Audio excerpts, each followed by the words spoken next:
하나님 말씀입니다. 빌립보서 4장 10절에서 20절까지 한 절씩 교독합니다. 내가 주 안에서 크게 기뻐함은 너희가 나를 생각하던 것이 이제 다시 싹이 남이니 너희가 또한 이를 위하여 생각은 하였으나 기회가 없었느니라.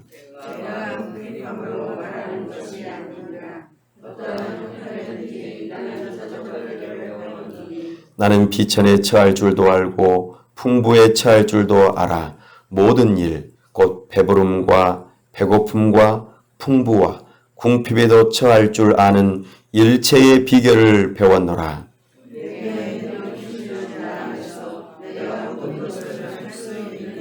그러나 너희가 내 괴로움에 함께 참여하였으니 잘 하였도다.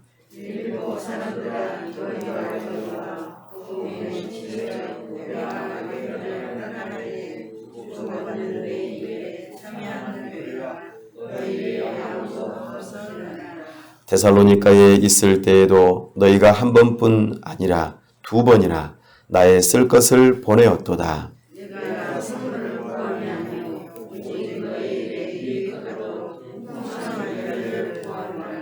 내게는 모든 것이 있고 또 풍부한지라. 에바브로 디도 편에 너희가 준 것을 받음으로 내가 풍족하니 이는 받으실 만한 향기로운 제물이요 하나님을 기쁘시게 한 것이라.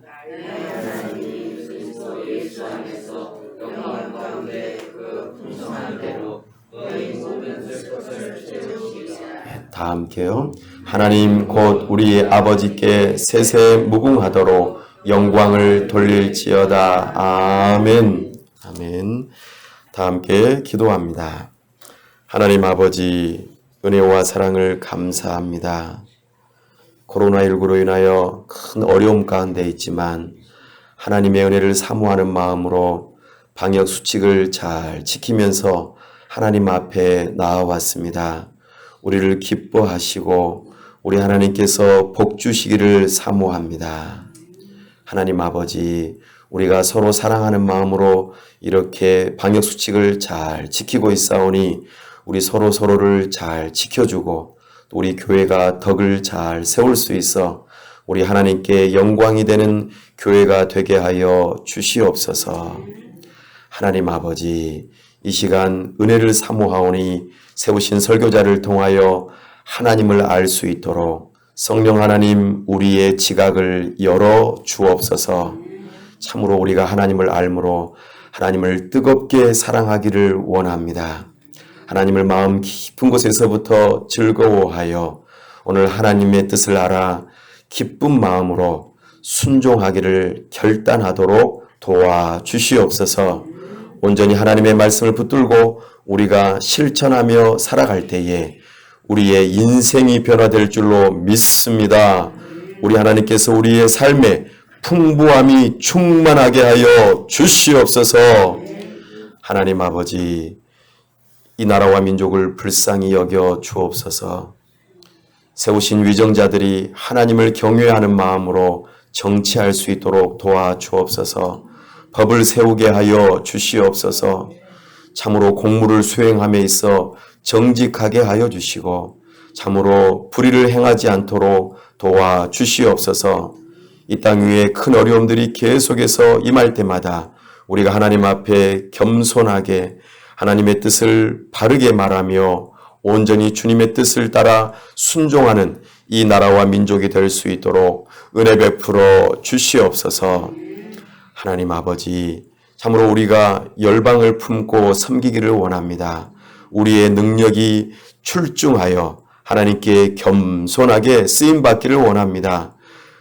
이 나라와 민족과 저 북녘 땅과 모든 세계를 다 섬길 수 있도록 우리 하나님께서 우리의 모든 필요들을 다 채워주시고 우리가 쓰고도 남음이 있어 주님의 몸된 교회를 비롯하여 주님의 몸된 교회를 널리 전파하여 전도하고 선교하는 데에 전혀 부족함이 없도록 우리에게 복을 허락하여 주시옵소서. 이 교회 위에 우리 하나님께서 은혜 주셔서 다음 세대들이 충만하기를 원합니다. 우리 교회 가운데에 어린아이들의 울음소리가 그치지 않도록 도와주시옵소서. 참으로 젊은 사람들이 많이 찾아와 주님께 영광을 돌려드릴 수 있도록 은혜 베풀어 주시옵소서. 하나님 아버지, 주님의 몸된 교회를 세우고자 우리의 마음을 허락하시고 우리 주님께 헌신하게 하심을 감사합니다. 모든 일정들 하나님께 맡겨드립니다. 우리와 함께하여 주시고 우리가 주님께 귀하게 쓰임받을 수 있도록 주님을 사랑하는 마음으로 충만하게 하여 주시옵소서. 하나님 아버지, 이 시간 우리 하나님께서 복 주시고 은혜 주시기를 간절히 사모합니다. 하나님께서 영광 가운데 임재하여 주옵소서. 우리 한 사람 한 사람 찾아가 주시고 만나 주시고 우리 하나님께서 영광 나타내 주시옵소서. 우리 주 예수 그리스도의 이름으로 기도하옵나이다. 아멘.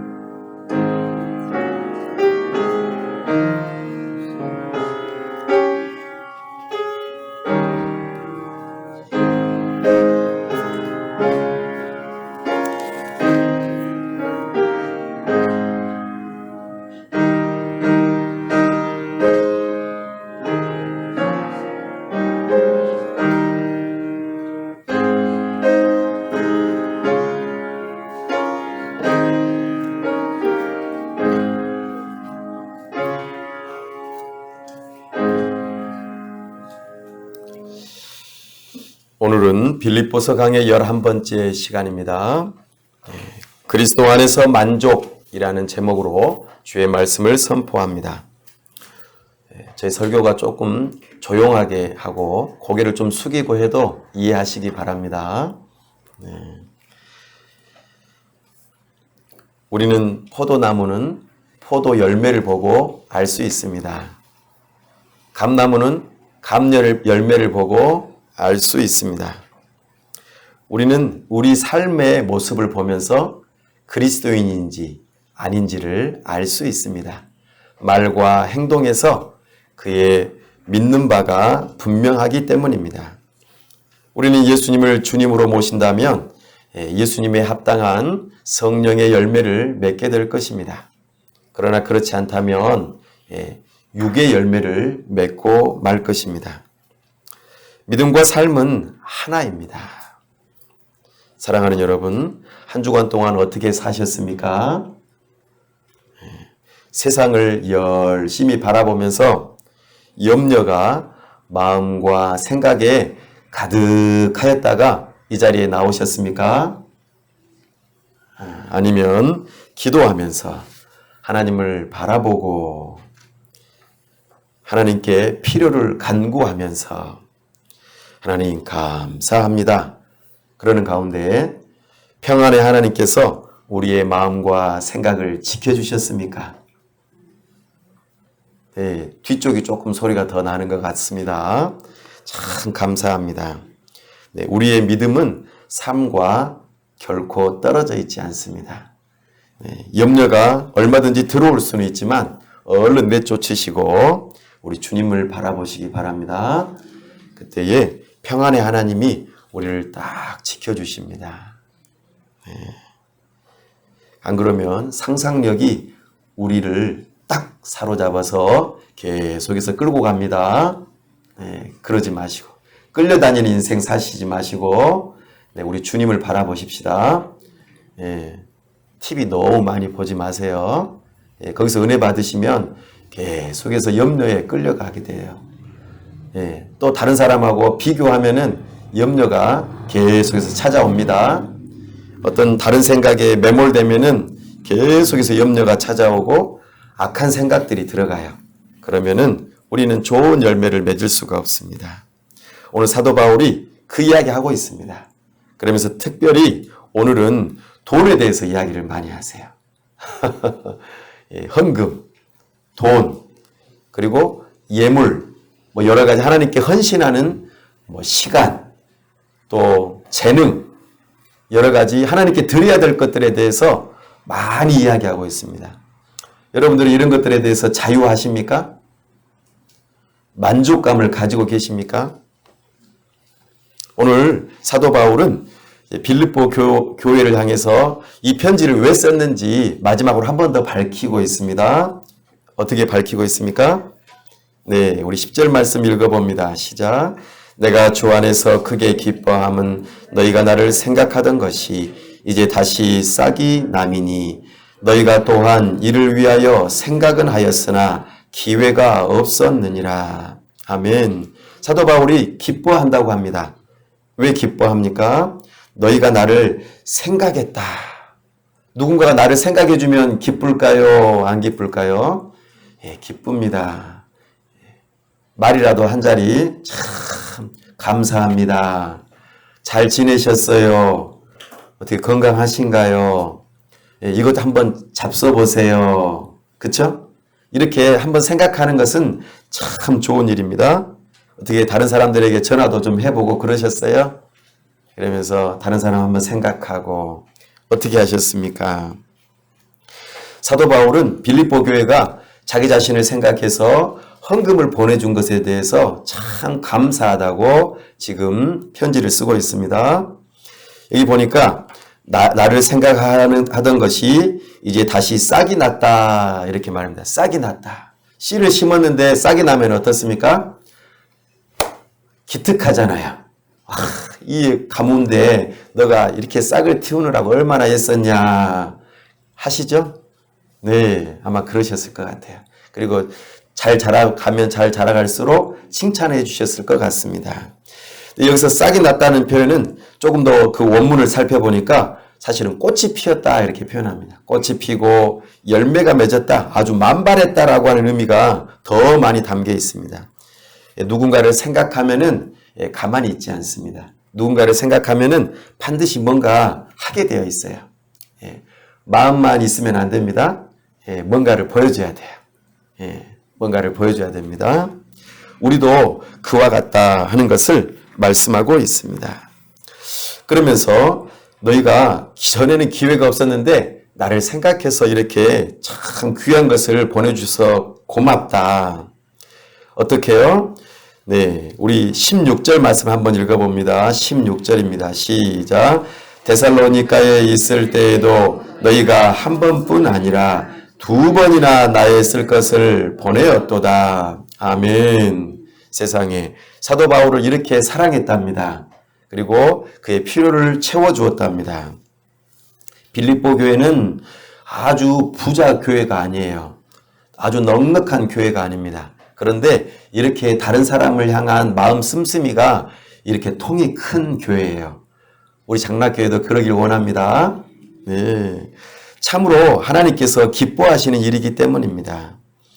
근데 이와 비교해서 고린도 교회가 있어요. 고린도 교회. 고린도 교회는 상업이 엄청 발달된 교회예요. 그 도시가. 그래서 아주 부자 교회예요. 부자 교회. 오늘날 우리로 치자면 강남에 있는 교회와 같은 교회들이에요. 얼마나 땅값이 비싼지. 예, 그냥 몇 평만 가지고 있어도 그냥 수십억이에요. 수십억. 예, 엄청나게 부자 교회인데 고린도 교회는 사도 바울을 향해서 헌금을 안 해요. 그리고 헌금할 때에 아주 꼬장꼬장해요. 어떻게 썼는가, 그리고 어떻게 하는가, 꼭 그렇게 보내야 되는가 하면서는 아주 꼬장꼬장했어요. 이 표현 이해하시나요? 네. 아무튼 깐깐했어요. 그러니까 사도 바울이 고린도 교회는 기대를 안 해요. 그리고 고린도 교회는 됐다 그래요. 보내지 마라. 예. 내가 내 쓸 건 내가 책임질게 그래요. 그리고 사도 바울은 어렸을 때부터 훈련받은 것 중에 하나가 텐트를 잘 지었어요. 당시에 군인들이나 여행하는 사람들이 주로 가지고 다녔던 것이 텐트였어요. 그래서 텐트를 아주 잘 지어가지고 군인들이나 다른 사람들한테 납품을 잘 했어요. 그래서 자기 쓸 것을 충분히 가질 수 있었어요. 그래서 고린도 교회를 향해서는 너희들 헌금하지 말아라. 됐다 그래요. 그런데 빌립보 교회는 기쁘게 받아줘요.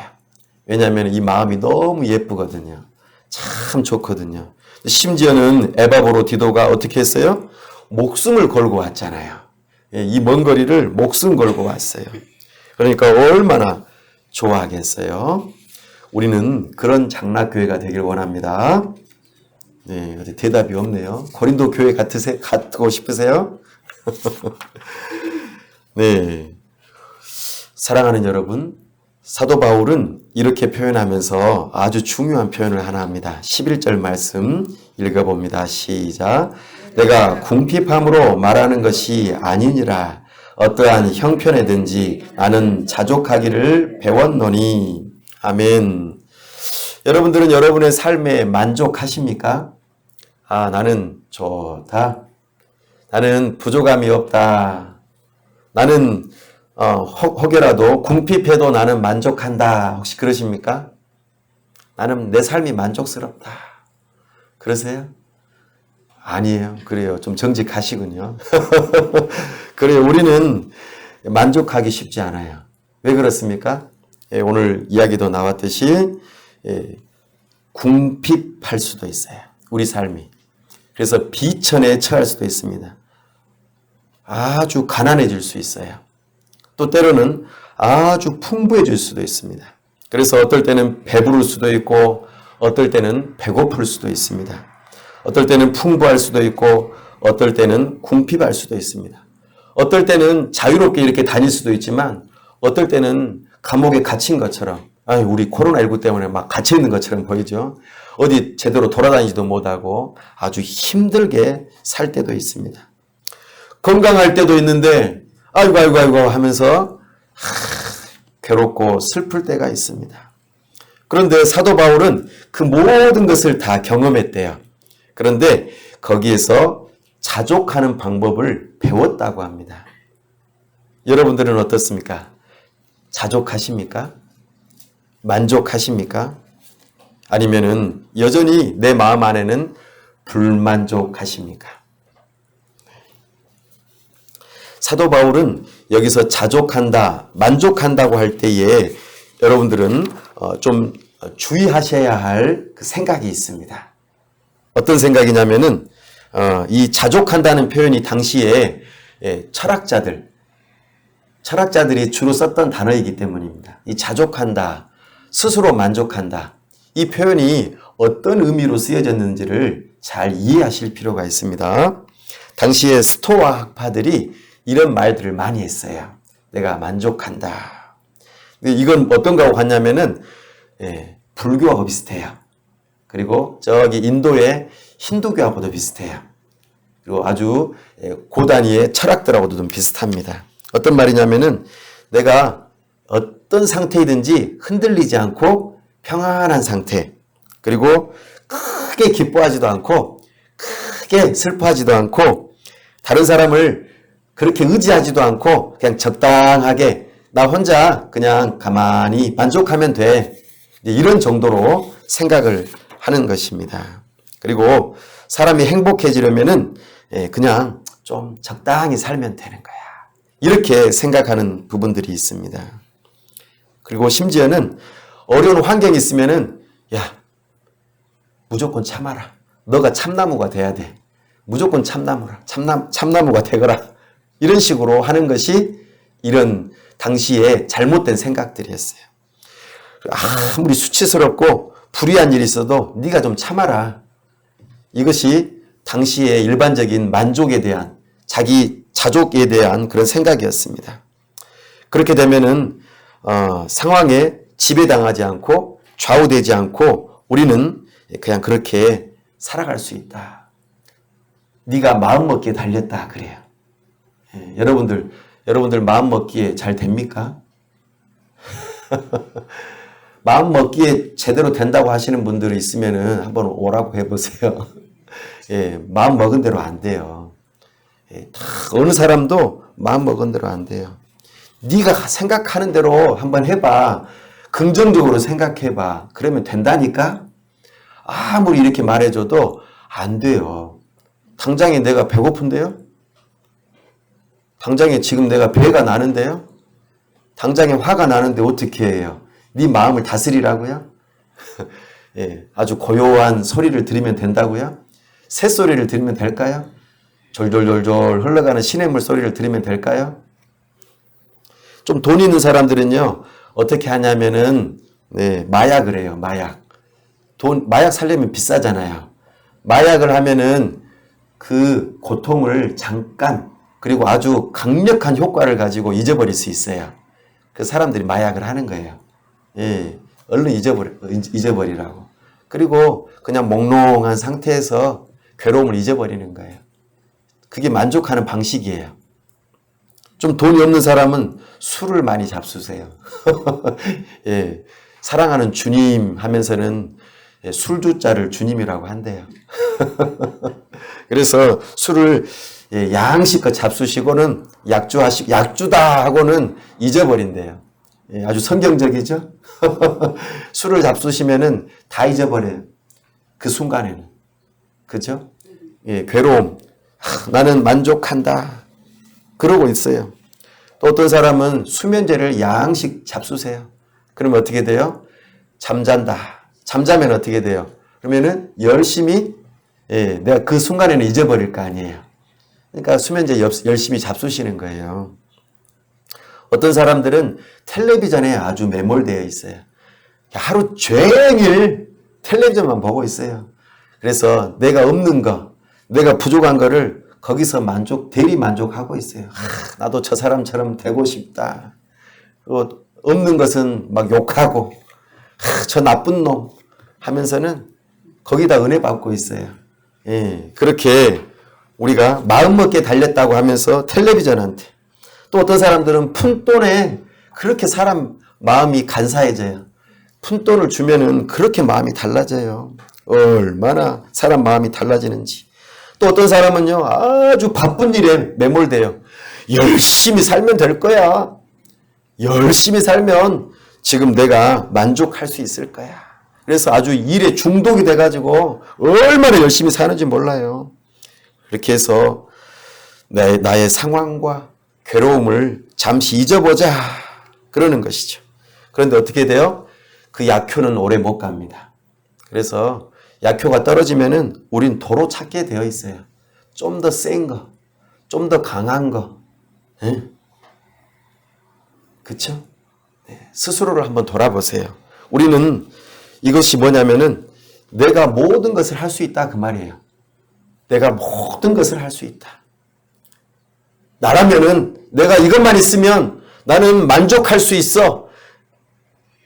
이런 상황, 어려움, 환경들은 금방 바뀔 수 있어. 그런데 오해하지 마십시오. 환경이나 상황은 한 번도 그대로인 적이 없어요. 나한테 맞춰준 적 한 번도 없어요. 늘 바뀌어요. 이 세상에서 바뀌지 않는 진리가 딱 하나 있어요. 이 세상은 늘 변한다예요. 나한테 항상 유리한 조건으로 주지 않아요. 항상 뜻하지 않는 때에 어려움을 나에게 줍니다. 이것은 우리가 쫓아갈 일이 아닙니다. 쫓아갈 일이 아니에요. 또 반대로 내 자신이 없이 나는 하나님만 있으면 돼. 이렇게 또 생각하는 사람이 있어요. 하나님이 알아서 다 해주실 것이다. 나 노력 안 해도 돼. 그냥 내가 가만히 있으면 하나님 알아서 다 해주실 것이다. 이렇게 또 극단적으로 생각하는 사람이 있어요. 아니에요. 그런다고 만족이 찾아오나요? 아니요. 안 그래요. 기도하면 할수록 불안하실걸요? 우리는 둘 다 필요해요. 성경에서 말하는 게 그거예요. 사도 바울은 이 비결을 배웠대요. 우리 13절 말씀 한번 읽어볼까요? 시작. 내게 능력 주시는 자 안에서 내가 모든 것을 할 수 있느니라. 아멘. 이게 비결이래요. 내가 모든 것을 할 수 있다. 이렇게 생각하면은 자기를 주장하는 거예요. 내가 모든 걸 할 수 있다. 실패하면 어떻게 돼요? 딴 거를 찾는다니까요. 근데 또 반대로 내게 능력 주시는 자만 있으면 된다. 이러면은 아무것도 안 해요. 아무것도 안 해. 그러면은 만족의 비결을 찾을 수가 없어요. 사랑하는 여러분, 사도 바울은 내게 능력 주시는 자 안에서 내가 모든 것을 할 수 있느니라 이렇게 말씀하면서 이 비결을 배우라고 말씀하세요. 오늘 이 비결을 꼭 배워가시기 바랍니다. 하나님께서는 이 비결을 꼭 배우시래요. 내가 부자로 있든지 가난하게 있든지 배가 고프든지 배가 부르든지 상관없이 내가 만족할 수 있는 비결이 있대요. 이거를 꼭 발견하시면 좋겠어요. 사랑하는 여러분, 우리는 이것을 꼭 배우셔야 됩니다. 여러분 어떤 사람이 되고 싶으세요? 그래도 가난한 것보다는 부자가 낫겠죠? 가난하면은 힘들잖아요. 그리고 벌써 좋은 말이 안 나오죠. 짜증나잖아요. 괴롭고 당장 먹고 살기 힘든데 화부터 나잖아요. 그죠? 그래서 여러분들은 부자가 되고 싶으실 거예요. 그러나 조심하십시오. 부자가 되면은요 스스로 모든 걸 할 수 있다고 생각하기 때문에 하나님을 더 안 찾아요. 우리는 적당하게 하게 해달라고 해주셔야 돼요. 기도해야 돼요. 너무 부자가 되기를 기도하지 마세요. 물론 부자는 하나님께서 내시는 사람들이에요. 근데 너무 가난하게 해달라고 하지도 마세요. 감당할 수 있게 해달라고 기도하세요. 이 비결을 꼭 배우셔야 됩니다. 이 비결을 배우는 방법을 꼭 알고 가시면은 우리는 어떤 형편에 있든지 만족하실 수 있어요. 이 비결을 꼭 배우고 가시기 바랍니다. 그 비결은 뭐냐면은 아주 간단해요. 13절에 다 답이 있었어요. 내게 능력 주시는 자 안에서입니다. 일단 먼저는 내게 능력 주시는 자 안에 있어야 돼요. 하나님하고 나하고 무슨 관계이냐, 이게 제일 중요해요. 첫 번째, 이게 아주 중요합니다. 하나님하고 여러분들은 어떤 관계이세요? 저는 잘 아는 관계인데요. 잘 아는 관계로는 안 돼요. 여러분들도 텔레비전 보시면 연예인들이나 대통령 잘 알고 계시죠? 이름도 알고 계시고, 그죠? 근데 그 사람이 저를 알아요, 몰라요? 몰라요. 내가 어렵다고 그 사람이 도와주나요? 안 도와줘요. 어쩌면 도와줄 수도 있겠네요. 그러나 나하고 아무 관계가 없으니까 도와주지 않아요. 사랑하는 여러분, 내게 능력 주시는 자가 나하고 어떤 관계인가가 매우 중요합니다. 하나님과 여러분은 아버지와 아들, 아버지와 딸의 관계이십니까? 이게 제일 중요해요. 이 관계가 아니면 우리는 만족할 수가 없습니다. 하나님은 우리의 아버지가 되세요. 아버지가 되십니다. 이 관계가 없으면 우리는 불안해요. 사랑하는 여러분, 여러분들이 여러분의 부모님을 통해서 어떤 도움을 받으셨습니까? 아버지한테 나는 도움받은 거 하나도 없는데요. 어머니한테 도움받은 거 하나도 없는데요. 나는 내 힘으로 다 컸는데요. 혹시 이러신가요? 우리 부모님은 여러분들도 아마 그러실 거예요. 우리 자녀들을 향한 마음이 보통이 아니에요. 모든 것을 내가 못 줘서 안타깝지 한이 되는 것이지 내가 할 수만 있으면 다 주고 싶잖아요. 안 그러세요? 우리 부모님은 그러시던데. 부모님은 다 그래요. 하나님과 우리 사이에 부자지간의 관계가 아니면은 우리는 만족할 수가 없습니다. 하나님은 우리의 아버지가 되셔서 우리의 모든 필요를 다 채우신다고 말씀하세요. 그래서 우리는 하나님을 아버지로 모시고 있으면은 만족할 수 있는 첫 번째 일이 되는 것입니다. 우리의 머리카락 수도 헤아리신대요. 오늘 아침에 머리 감으면서 머리카락 몇 개 빠졌는지 다 기억하고 계신대요. 세상에. 하나님께서 이 공중에 날아다니는 참새가 떨어지는 것도 하나님이 허락하지 않으면은 안 이루어진대요. 그러면 오늘 내가 가난해지는 것도 하나님의 뜻 안에 있을까요? 없을까요? 있어요. 내가 부자가 되는 것도 하나님의 뜻 안에 있을까요? 없을까요? 있어요. 내가 건강한 것, 내가 아픈 것, 하나님의 뜻 안에 있을까요? 없을까요? 하나님은 우리가 아프면 눈 감고 계시나요? 저기 마실 나가셨나요? 아니요. 우리 하나님 아버지는 마실 나가시는 분이 아니시라니까요. 주무시지도 않고 졸지도 않으시는 분이세요. 우리의 모든 형편을 다 알고 계시고 우리의 말하는 것도 듣고 계시고 우리의 일거수일투족, 심지어는 우리의 마음까지도 꿰뚫어 보시는 분이 우리 하나님이세요. 그분이 나의 아버지가 되신다면 두려워할 필요가 없어요. 나에게 어떤 일이 일어나도 하나님의 손 안에 있기 때문이에요. 만약에 우리가 마귀 손 안에 만약에 내가 병 걸린 것이 있으면 야 너가 그거 기도 안 해서 그런 거야. 우리가 병에 걸렸으면 우리가 가난하면은 야 너 그거 마귀한테 씌어서 그런 거야. 이렇게 한다고 생각해 보세요. 그럼 불안할까요? 안 불안할까요? 불안해요. 그러나 내가 가난하고 내가 병든 것도 하나님의 손 안에 있다면 두려워할 필요가 하나도 없어요. 무서워할 필요가 하나도 없습니다. 만족할 수 있어요. 왜냐하면 나에게 그것이 필요하기 때문에 하나님께서 주셨다 하는 것이에요. 사도 바울은 감옥에 갇혀 있어요. 그런데 실라하고 뭐 했어요? 밤중에? 바울과 실라라고 하는 두 사람은 빌립보 교회에다가 복음을 전하고 있는데 감옥에 갇혔어요. 근데 감옥에 갇혀서 양식 두드러 맞았어요. 채찍에 맞고 두드러 맞았어요.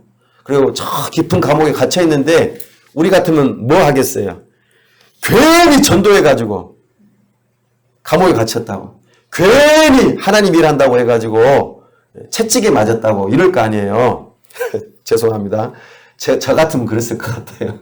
그런데 사도 바울과 실라는 어떻게 했어요? 기도하고 찬송했어요. 왜요? 이것이 하나님의 손 안에 있다라고 믿었기 때문이에요. 거기에서 만족을 가지고 있었어요. 그러니까 세상에 어떤 일이 일어났어요? 감옥이 그냥 다 열려버렸다니까요. 지진이 일어나가지고 감옥이 다 열려버렸어요. 그리고는 어떻게 했어요? 빌립보 교회에 아주 중요한 신자가 생겨났어요. 감옥의 간수. 그 가족들이 예수님을 믿게 됐어요. 사도 바울은 육체의 가시가 있었다고 말하고 있어요. 육체의 가시. 그게 얼마나 괴롭혔는지 3번이나 기도했대요. 3번이나. 힘있게. 아주 열심히. 여러분들도 작정하고 기도해 보셨을 거예요. 나 이거 너무나 아픕니다. 하나님. 이거 치료해 주세요. 사도 바울도 그렇게 기도했어요. 3번이나. 근데 하나님께서 뭐라고 응답하셨어요? 내 은혜가 너한테 족하다, 충분하다, 넘쳐난다 그러셨어요. 사도 바울 그 다음부터 기도했을까요? 안 했을까요? 안 했어요. 3번이나 그 기도하면은 귀신도 떠나가고 기도하면은 모든 문제가 풀어지던 그 사람도 3번이나 간절히 기도했는데 응답이 안 됐어요. 그리고 내 은혜가 내게 족하다. 그거 만족해라. 내가 너한테 그거 허락한 거야. 마치 사탄의 가시와 같이 사도 바울이 얼마나 괴롭힘을 당했는지 그 육체의 가시 때문에. 여러분들도 하나씩 가지고 계시죠? 내가 육체적으로 얼마나 아파요. 지금 말도 못하게 아파요. 환경. 비가 오면 더 아프네. 예, 바람이라도 불면 더 아프네. 어이구, 하나님 도대체 살아 계신 겁니까? 내 형편을 알고 계신 거예요? 이렇게 하지 아니하고 하나님 감사합니다. 좋은 것도 주시는 분이 하나님이시고 나쁜 것도 주시는 분이 하나님이시라면 제가 모든 것을 만족하겠습니다. 이것이 하나님을 아버지로 모신 자의 삶이에요. 우리 하나님 아버지는 예수님, 당신의 독생자, 딱 하나밖에 없는 아들, 그 아들을 누구를 위해서 내주셨어요? 나를 위해서 내주셨다고요. 어떻게 하기까지? 십자가에 못 박혀 죽기까지 내주셨다니까요. 누구를 위해서요? 나를 위해서. 그런 하나님이 우리 아버지라고요. 그렇다면은 우리를 위해서 더 좋은 것을 안 주시겠어요? 생명까지도 주셨는데 우리를 위해서 좋은 걸 안 주시겠냐고요. 우리 하나님 아버지께서는 우리의 모든 필요를 다 공급해 주세요. 우리의 쓸 것을 다 주신다고요. 믿으셔야 된다니까요. 우리의 모든 쓸 것을 다 주신다고요. 예, 어째 안 믿으실까? 19절 말씀 한번 읽어보겠습니다. 19절 시작. 나의 하나님이 그리스도 예수 안에서 영광 가운데 그 풍성한 대로 너희 모든 쓸 것을 채우시리라. 아멘. 아니 목사님, 이거는 성경에나 있는 말이지 내 삶에서는 한 번도 그런 적 없습니다. 혹시 그러신가요? 이거 성경에서나 영광 가운데 그 풍성한 대로 너희 모두 쓸 것을 채우신다고 했지, 내 삶은 여전히 형편없고 가난하고 괴롭고 아프고, 그런데 이거는 말씀이지 문자지 이거 나한테 이루어진 적 한 번도 없어요. 혹시 그러신 분 계신가요? 주야, 네, 우리는 기억하셔야 됩니다. 나의 하나님이라고 그랬죠? 예. 하나님과 여러분은 어떤 관계세요? 다시 한번 여쭙습니다. 사도 바울은 나의 하나님이라고 그랬어요. 하나님을 향해서 아빠, 아버지라고 부르셔야 돼요. 그리고 우리는 예수 그리스도를 통해서 하나님의 공급하심을 얻을 수 있어요. 그런데 영광 가운데 그 풍성한 대로, 우리 하나님 아버지는 얼마나 영광스럽고 풍성하신지 아시나요? 시편 24편 1절에 보면은 이 세상의 모든 지은 것이 하나님 아버지 것이래요. 우리 아버지 것이래요. 예, 그럼 여러분들 아버지는 부자예요, 안 부자예요? 예, 보통 부자예요? 우리가 가늠할 수 없을 정도로 부자예요. 예, 나 육신의 아버지는 가난할 수도 있어요. 육신의 아버지는 못 배울 수도 있어요. 육신의 아버지는 형편없을 수도 있어요.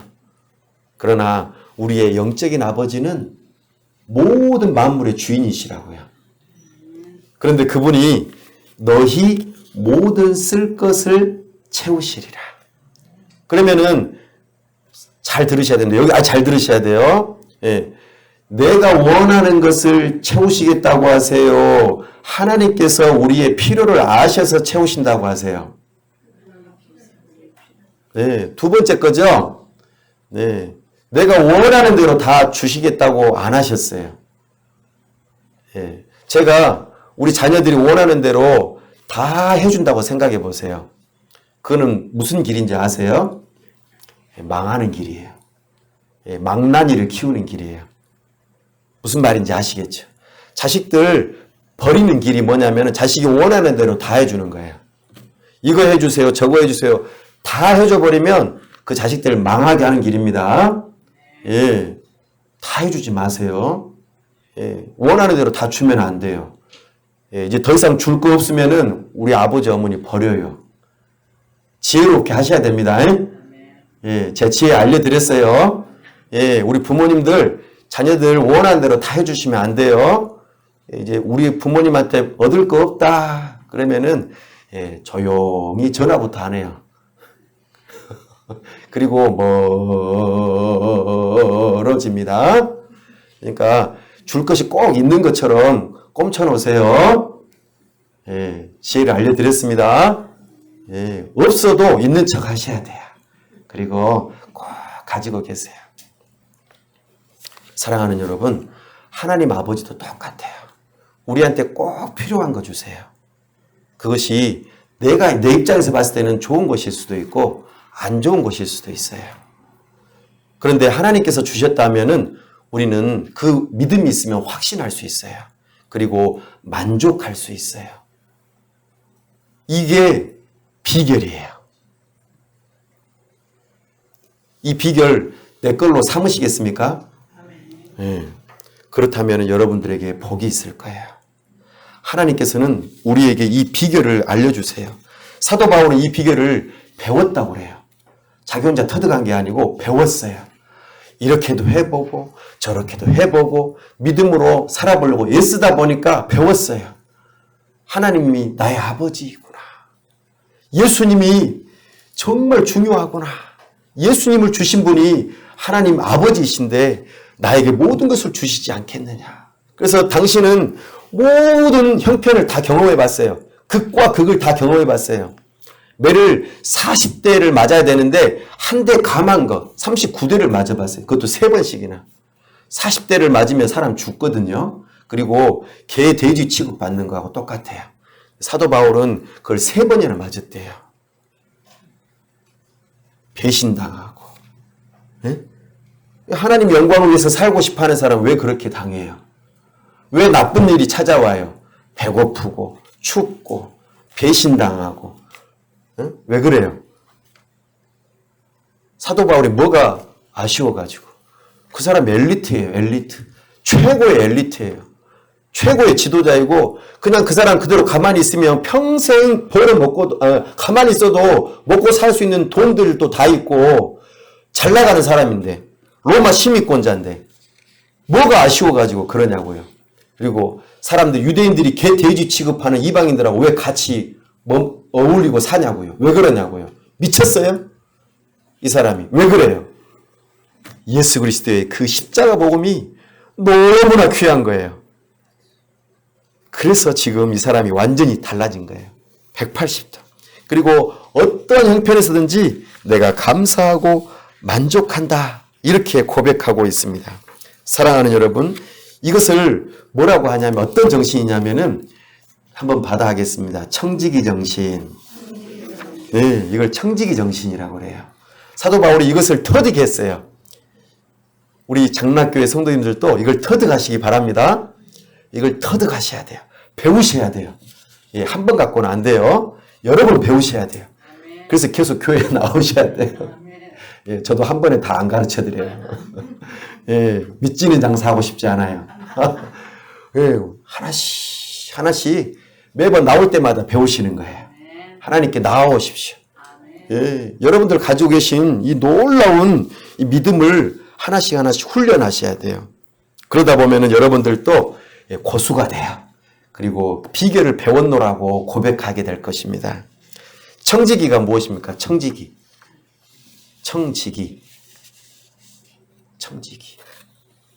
예, 한마디로 말하면 관리자예요. 관리자. 주인의 물건을 맡아가지고 관리하는 사람이에요. 소유권이 자기한테 있어요? 없어요? 소유권은 없어요. 그러나 관리권은 있어요. 관리권. 자기 자신이 그 관리하는 물건이 자기 것이 아닌 것을 아는 사람이에요. 청지기는. 주인의 뜻을 따라서 그 물건을 사기도 하고 팔기도 하고 나눠주기도 하고 거두어드리기도 해요. 청지기는 이런 사람이에요. 이 정신을 배우셔야 돼요. 그러면은 틀림없습니다. 이것이 비결이에요.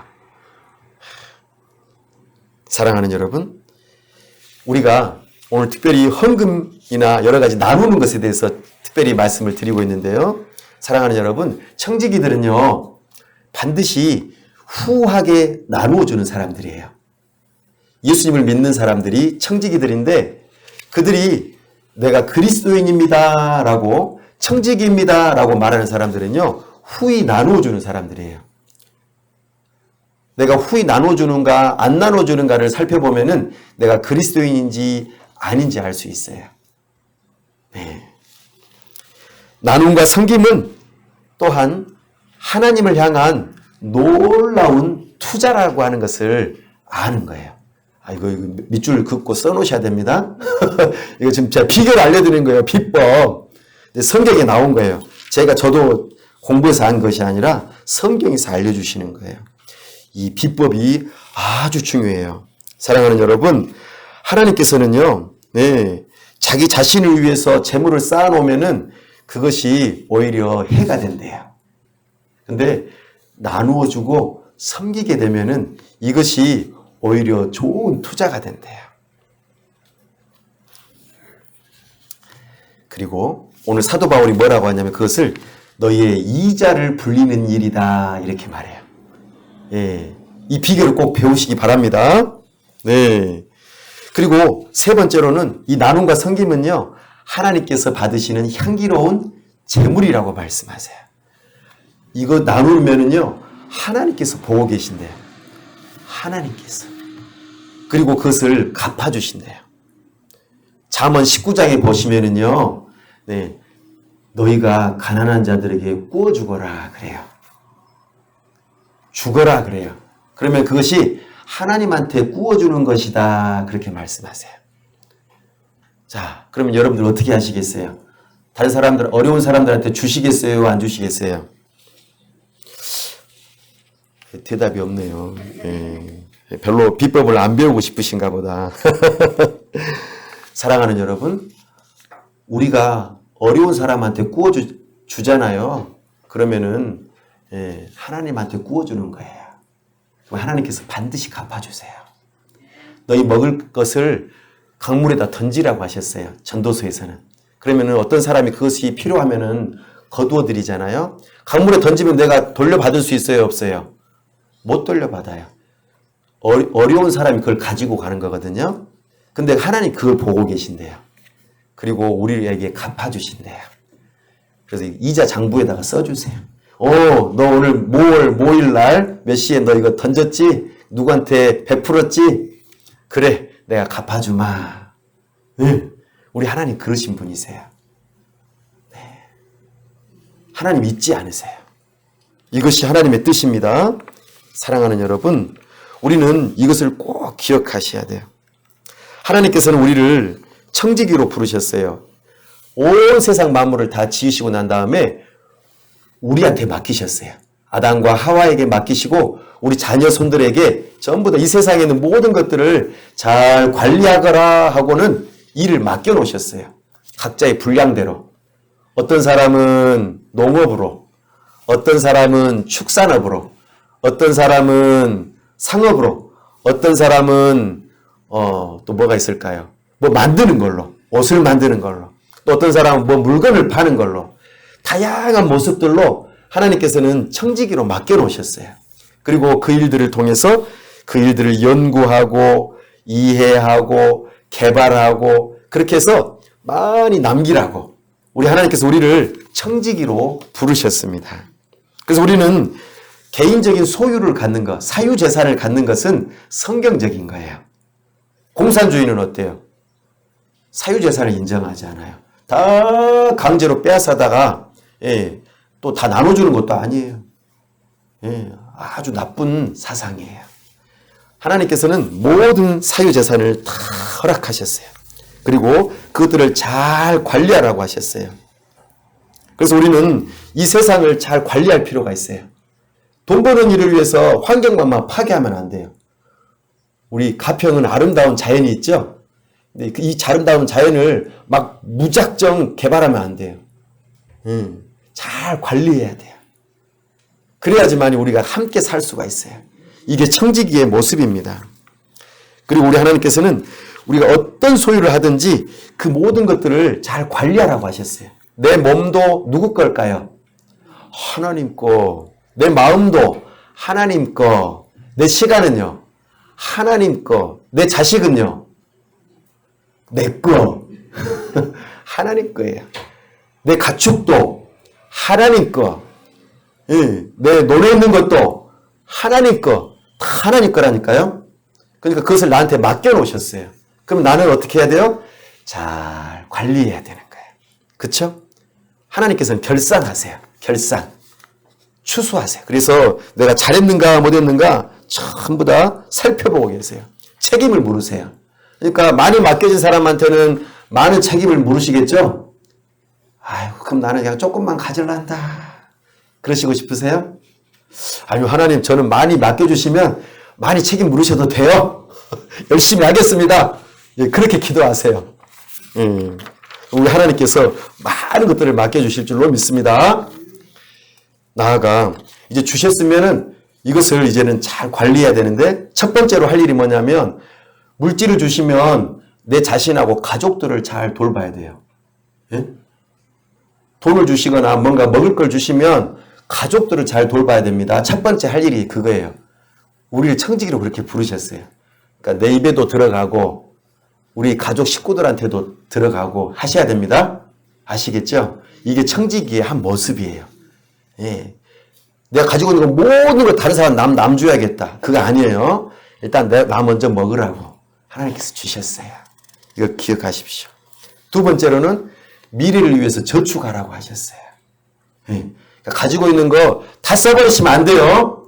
저축하셔야 돼요. 이것이 청직이에요. 근데 이 저축하실 때는 주의하셔야 돼요. 너무 많이 저축하지 마세요.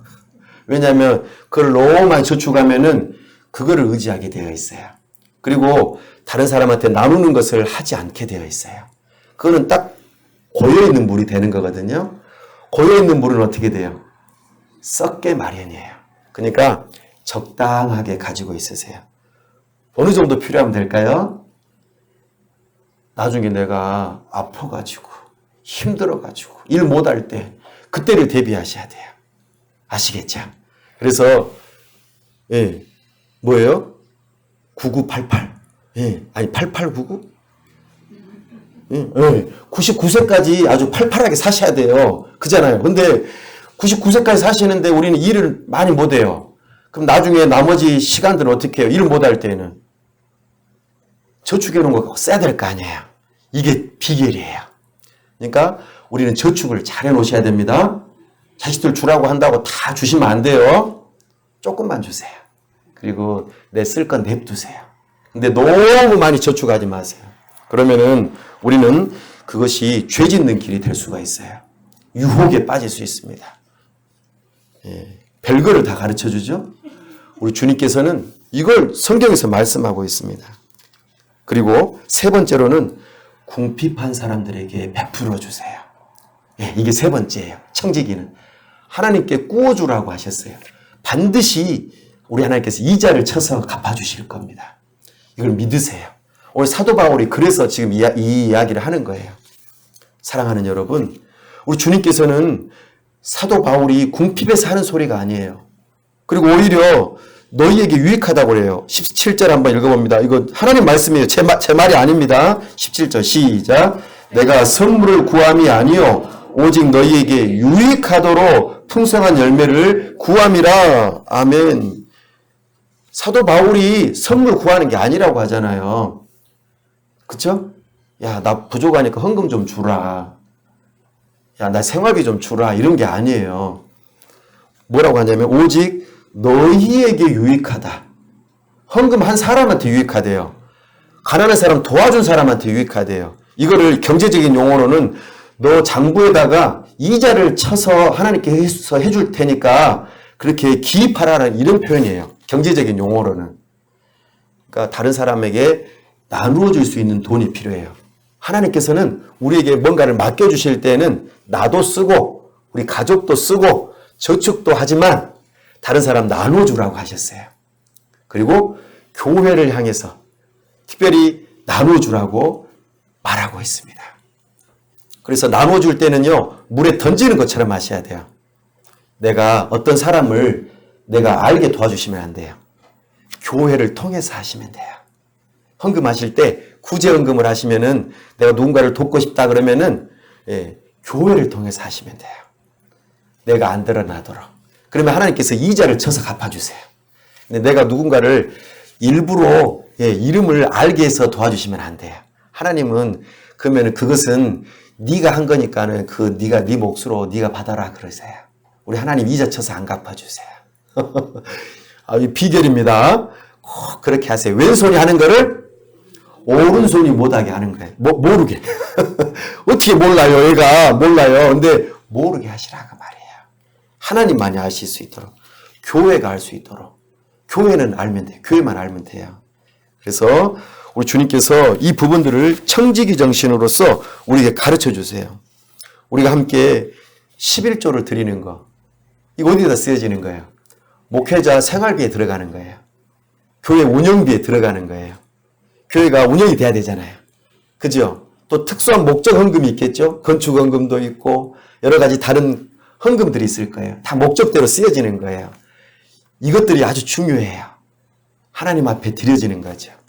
과거 구약에서는 11조에 대해서 강조를 했어요.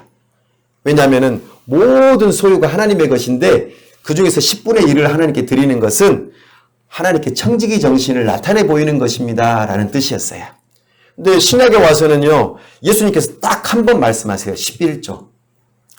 너희들 11조 드릴 때에 너희의 소유를 11조를 드리지만 말고 너희 마음도 드려라 그래요. 딱 한 번 말씀하시거든요. 그러니까 사람들이 뭐라고 그러냐면은, 야, 신약 성경에서 11조 하란 말 한 번도 없더라. 아니, 한 번 비슷하게 나오더라. 그러니까 11조 안 해도 돼. 이렇게 말하는 사람들이 있어요. 예, 아주 잘못 가르치는 겁니다. 우리 예수님은 뭐라고 하시냐면은 11조보다 더 세게 말씀하세요. 놀라지 마세요. 네 전부를 줘라 그래요.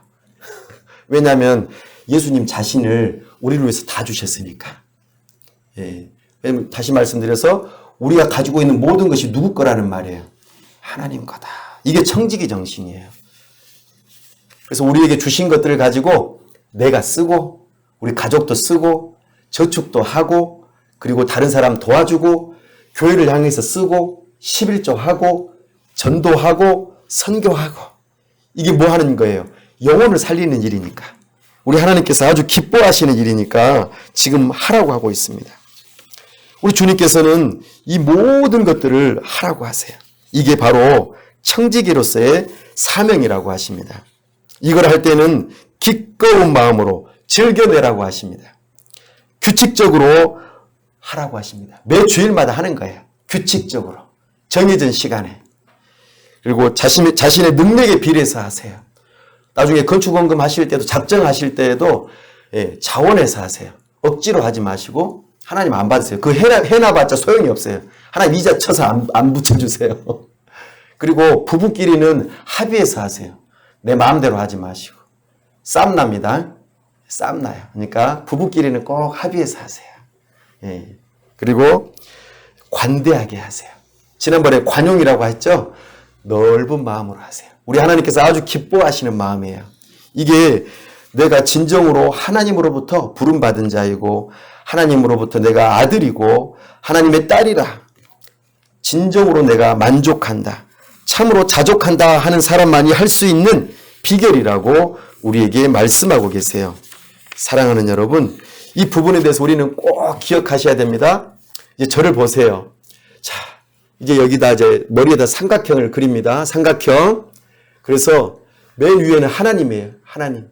그리고 이쪽 편에는 목회자예요. 사도 바울. 이쪽 편은 빌립보 교회. 우리 장락교회입니다. 이게 헌금의 관계예요. 우리 빌립보 교회 장락교회는 누구한테 헌금하는 거예요? 예. 저한테 하는 거예요? 아니에요. 이렇게 하나님한테 하는 거예요. 그러면은 하나님은 누구한테 이 헌금을 주는 거예요? 목회자한테 주는 거예요. 사도 바울한테. 또 그리고 가난한 사람한테 이렇게 주는 거예요. 예.